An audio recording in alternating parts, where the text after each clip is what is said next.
सबको मेरा प्यार भरा नमस्कार। आज हम कार्तिक मास का 18वां अध्याय पढ़ते हैं। देवर्षि नारद जी ने कहा, जब रौद्र रूप महाप्रभु शंकर अपने वीर गणों के साथ नंदी पर चढ़कर हंसते हुए युद्ध भूमि में आए, तब उनको आया देखकर उनके पराजित गण फिर लौट आए और सिंहनाद करते हुए आयुधों से दैत्यों पर प्रहार करने लगे। भीषण रूपधारी रुद्र को देख दैत्य भागने लगे। तब युद्ध में अपने दैत्यों को पराहंसमुख होते देख जलंधर हजारों बाण छोड़ता हुआ भगवान शंकर की ओर दौड़ा। उसके शुम्भ निशुम्भ आदि वीर भी क्रोध से अपने होठ को काटते हुए भगवान शंकर की ओर दौड़े। इतने में भगवान शंकर ने जलंधर के सब बाण जालों को काटकर अपने गणों को निर्भय करके अपने अन्य बाणों की आंधी से दैत्य को पीड़ित कर दिया। खड़ गौरमा नामक दैत्य को अपने फरसे से मार डाला। बलाहक का भी सिर काट दिया। धस्मर भी मारा गया और शिवगण चिशिका प्रचंड नामक दैत्य का सिर काट डाला। किसी को शिवजी के बैल से मारा और कई उनके बाणों द्वारा मारे गए। यह देखकर जलंधर अपने शुंभ आदि दैत्यों को धिक्कारने लगा और भयभीतों को धैर्य देने लगा, पर किसी प्रकार भी भयग्रस्त दैत्य दोबारा युद्ध भूमि में आने को तैयार न हुए।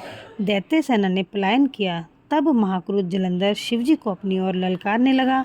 साथ ही उसने 70 बाण मारकर शिवजी को दग्ध कर दिया तथा और भी बहुत से बाणों का प्रहार किया। शिवजी उसके बाणों को काटते रहे, यहाँ तक कि उन्होंने जलंधर की ध्वजा, छत्र और धनुष को काट दिया। फिर 7 बाण मारकर उसके शरीर में आघात पहुंचाया।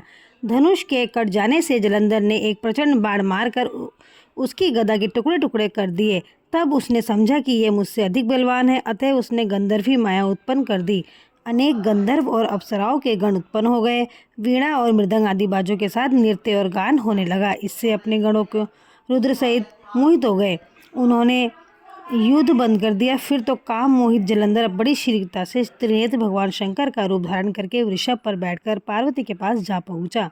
उधर जब पार्वती ने अपने पति को आते देखा तो उसने सखियों का साथ त्याग दिया और आगे आई। पार्वती को देखकर कामातुर जलंधर का वीर्य पतन हो गया और उसके पतन से वह जड़ भी हो गया। गौरी ने उसे दानव समझा। वह अंतर्ध्यान होकर उत्तर की ओर मानस पर चली गई। तब वहां पार्वती को न देखकर जलंधर फिर शिवजी की ओर लौटा। उधर पार्वती जी ने भगवान विष्णु को बुलाकर दैत्य धन का यह कृत्य कहा और प्रश्न किया कि आप इससे अवगत हैं। भगवान विष्णु ने हाथ जोड़कर सिर नवाकर उत्तर दिया, आपकी कृपा से मुझे सब कुछ ज्ञात है। हे माता, जो आज्ञा हो पालन करूं। जगत माता ने विष्णु जी से कहा, उस दैत्य ने जो मार्ग खोला है उसका अनुसरण उचित है। मैं तुम्हें आज्ञा देती हूँ कि तुम जाकर उसकी स्त्री का पतिव्रत भ्रष्ट करो। वह दैत्य तभी मरेगा। पार्वती जी की यह आज्ञा पाते ही भगवान विष्णु उसको शिरोधार्य कर छल करने के लिए जलंधर के नगर की ओर चल दिए।